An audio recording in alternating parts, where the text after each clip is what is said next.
Έχω δοκιμάσει τα πάντα. Detox τσάγια, σκόνες, συμπληρώματα με ονόματα που δεν μπορώ να προφέρω. Και ξέρεις τι με βοήθησε τελικά? Κάτι τόσο απλό που δεν το περίμενα. Όταν μου είπαν για την αλόη, γέλασα. Σοβαρά, αλόη. Αυτό δεν είναι για εγκάβματα. Είχα γίνει κοινική. Τίποτα δεν δούλευε. Γιατί να δουλέψει αυτό?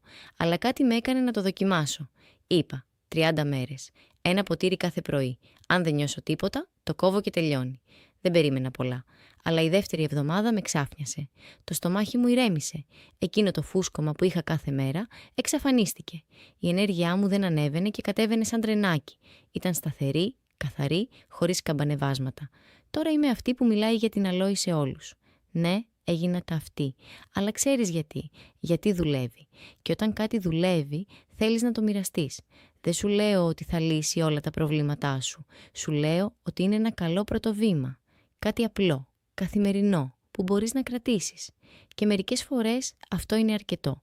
Αν είσαι σαν εμένα και έχεις δοκιμάσει τα πάντα, δοκίμασε και αυτό. Στείλε μου αλόη και σου λέω ακριβώς τι παίρνω. 30 μέρες. Μετά μου λες.